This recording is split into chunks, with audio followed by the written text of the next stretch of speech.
Hey guys, I'm back with more tips on practicing at home. In the last video, I gave you some pretty hefty homework. So this time, I wanted to give you guys some ways you can improve your dancing without having to take any time out of your busy schedule. Let's do it!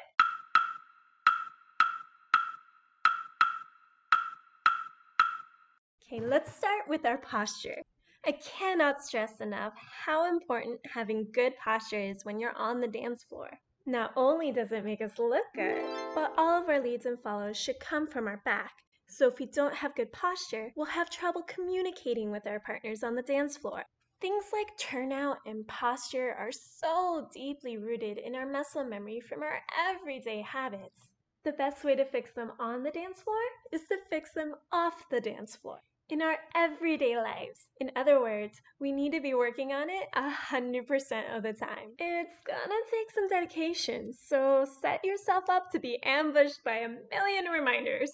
You can put sticky notes around your office space, on your laptop, sticky notes on the fridge and on the fruit bowl, the pantry and the cabinets, and on the stove. Yeah, who am I kidding? That's not gonna do me any good there. There we go, perfect. Sticky notes on your laundry machine, on the bathroom mirror, in front of the toilet, and on your TV, or if you're a nerd like me, on your board games. Sticky notes on all the doors, sticky notes everywhere, and the kitchen sink. A favorite trick of mine is to set your wallpaper or lock screen to remind you to check your posture every single time you check your phone. Or you and your dance friends can help each other out by texting each other reminders. Another great trick is to make use of your drive time by sitting up straight and resetting all the mirrors in your car so that you have to have good posture whenever you're driving. Your back muscles have to be trained to snap into the correct position on demand and strengthen so that they have the endurance to hold that good posture for extended periods of time. The more often you're correcting your posture and keeping it in check, the more natural it'll start to feel and the easier it'll be to maintain good posture on the dance floor. But what is good posture? Day 1 of our beginner salsa program, I have all of our students do a wide push-up on the wall using just your fingertips. Try this at home. You should feel some tension between your shoulder blades. When holding your posture, you want to bring your shoulders back and down until you feel that exact same tension. And if your elbows seem to want to stick out, that's actually a good sign. You can absolutely let those elbows stick out on the dance floor. While we're at it, practice keeping your head up.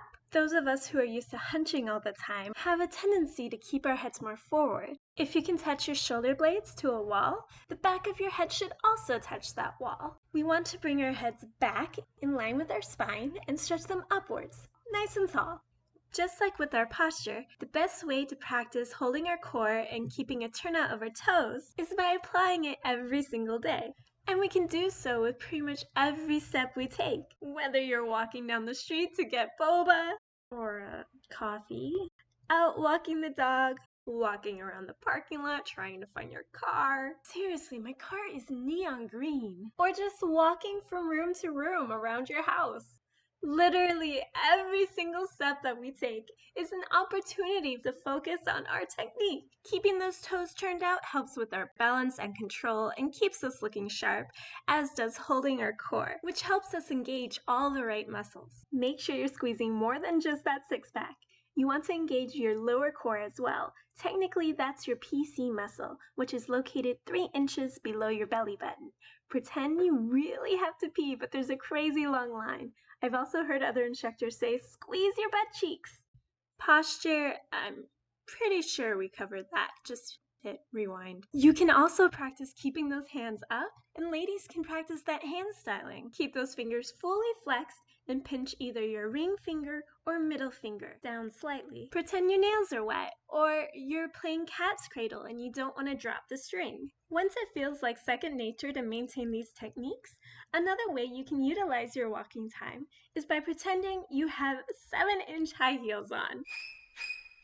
And yes, guys, this is for you too. This exercise strengthens your ankles and calves, helps you achieve that ankle flexibility, and gets you used to being on the balls of your feet. The more you practice this exercise, the higher you can get those heels up, the more power you'll have in your ankles to really work those steps. While you're at it, don't forget about that technique. Turn out core, posture, hands, and try to build a habit of keeping the weight to the inside to help protect you from rolling your ankles. You can also work on your grounding while you walk. This is what we'll be focusing on in our next video, so we'll go into more detail then. Or perhaps you want to work on those traveling turns. Yes! You can spin your way from room to room. Be careful not to throw your momentum. Pause with each step to double check your technique, balance, and control.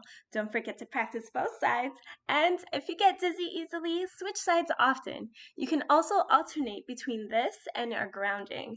3 steps forward, 2 spins to the left, 3 steps forward, 2 spins to the right, 3 steps forward. If you've been working on your shoulder isolations, you can practice punching your shoulders forward in unison with your step. Right foot, right shoulder, left shoulder, even if you're going backwards. Or maybe you want to work on your bachata. No problem, just travel sideways. Be careful not to twist as you pull your ribcage over your steps, keeping your shoulders level and settling your hips to the opposite side. Okay, so we've gotten to our destination one way or another, and we're not going anywhere for a few minutes. Whether we're watching TV or playing video games, working on a laptop or responding to text messages, cooking, or standing in line to get boba, there's lots we can be working on here too. Calf raises are great for strengthening your calves and ankles. You can also do a 1-foot calf raise and practice holding it.